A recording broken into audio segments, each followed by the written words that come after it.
Today's video is going to be the most plain explanation I can of how to tune broadheads. This question keeps popping up, and there's some great videos on YouTube that explain exactly what we're going to talk about today, but apparently people can't find them. I don't know. So I figured, what the heck? I'm going to make it. I've already answered this in a couple other videos, but I'm going to do it again anyways.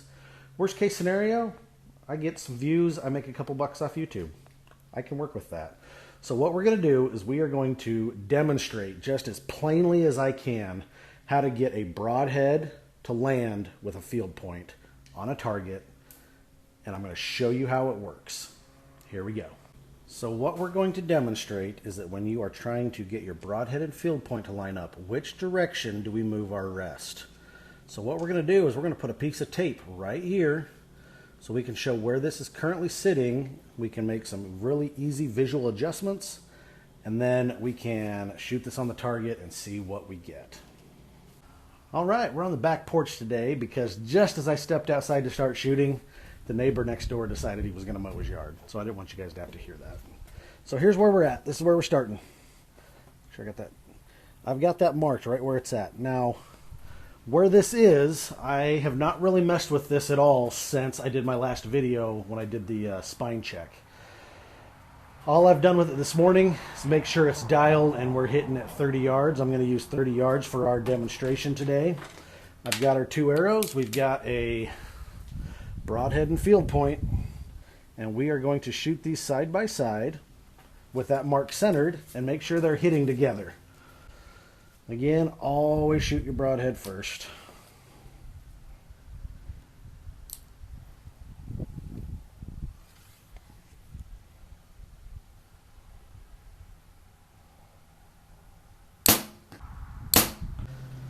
Alright, so here's what we're trying to make sure. I just want to make sure these two are stacking on top of each other. I'm not so worried about vertical, I'm worried about left and right.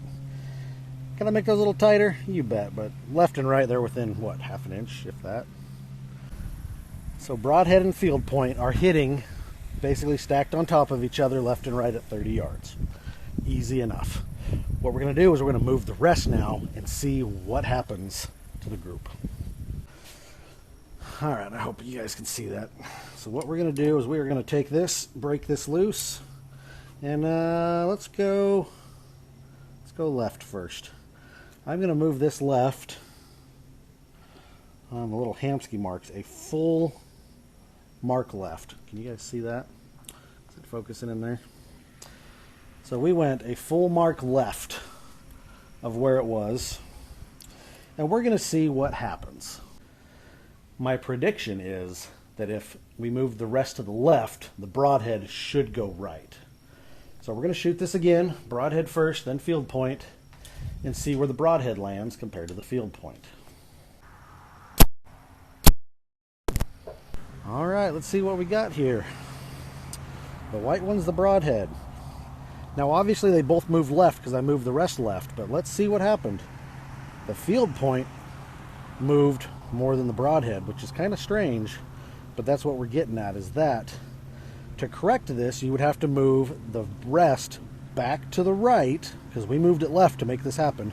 If we move the rest right, that would bring these back in line. Yeah?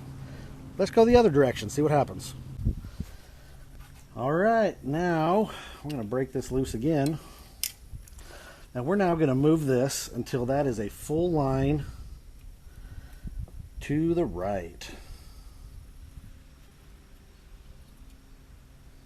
There we go. Can you see that? That makes sense in there? So we have now moved the rest a full tick mark to the right. And we're going to see what the arrows do.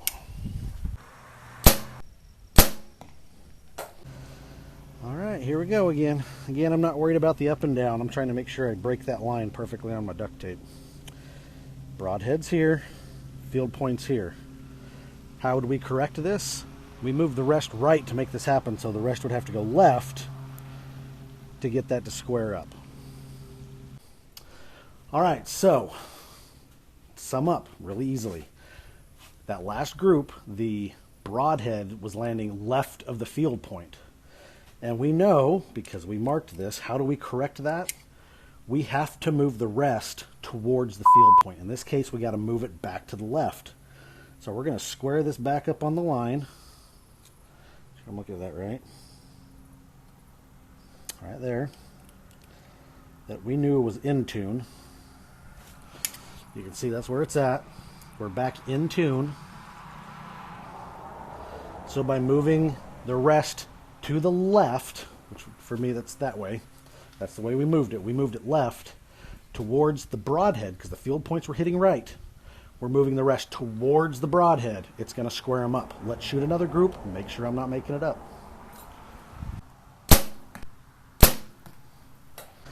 Looks like I probably could have shot that a little bit better, but that still brought them back to within an inch or so. All right, class, let's review. So if the broadheads are hitting left of your field points, you move the rest to the left. To the left. If they're hitting right of the field points, you move the rest to the right. That's how you would broadhead tune with your rest. That is assuming your bow is in time, it's in spec, you've got the right spine. And that's all you're doing, you're just trying to get the broadheads to hit. That's what you need to do for the rest. You can also move cams left and right as needed. So now that we've seen how it works, I guess the real question for a lot of guys will be, why does it do that?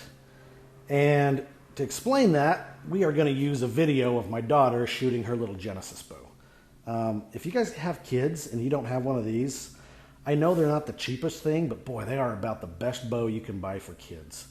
And the cool part is anybody can shoot them because they pull like to 31 inches or something. Great bow. But this is nice and slow. I don't have a camera fast enough to watch it happen with my bow, so we're going to use this.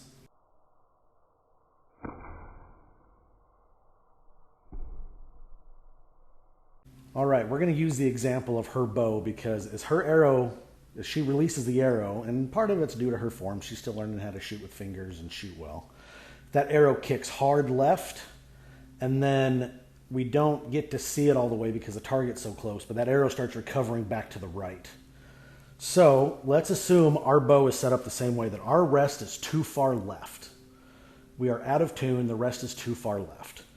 As we shoot these arrows, both of them, as they come out, they're both going to kick left, and immediately you're going to want to recover back to the right. Now this is where the difference is. The field point, at that point the vanes are going to start correcting it and it's going to straighten up and it's going to land on the target. This one, because it has extra wings on the front, is going to resist coming back and it's going to land to the right. Does that make sense? Do I need to demonstrate that looking over the shoulder? So again, these arrows are going to come out of the bow. The rest is too far left. So as they come out, they're going to kick left, and then they're going to recover and go right. The field point, the vanes are then going to start correcting, and it's going to turn and it's going to hit the target. The broadhead, on the other hand, because of the extra wings, is going to resist wanting to straighten up because the front is also guiding the arrow, and it's going to end up squaring up further and impacting right in the target. So with that example, your rest is too far left, your broadheads are going to land right of the field point. Okay, now if you've got your rest too far the other direction the wrong way, they'll land the opposite direction. But either way, to correct that, to get those broadhead and field point to come together in the target, you are moving the rest towards the broadhead. Now you shouldn't have to move it a lot. You could see that I moved it one tiny tick mark, which is like less than an eighth, and that was moving my impact 6 inches or so out there on that target. You don't have to move them a lot. It's a very fine adjustment, but you need to move towards the broadhead to correct for left and right. Up and down, you actually move it towards the field point. I know it's a little different, but up and down, you move to the field point. Left and right, you move to the broadhead. This is the exact same thing for bear shaft tuning. You move left and right to the bear shaft, up and down to the fletched arrow. It's the same thing. Bear shaft tuning and broadhead tuning are identical. For those that find this video, I hope this helps. I really do. I know there are exceptions to the rule, but that could be due to your bow not being set up properly. Your form may be off. It might be the way your release, the string is coming off your release. depending if it opens left or opens right. All those things can affect all this. This idea of broadhead tuning is based on everything else kind of being equal. You know, your setup might vary a little bit because of specific things you have on your bow, but in general, this is how it works. Hope you enjoy. I just made another video about arrow spine. You should watch that one too. It's pretty good.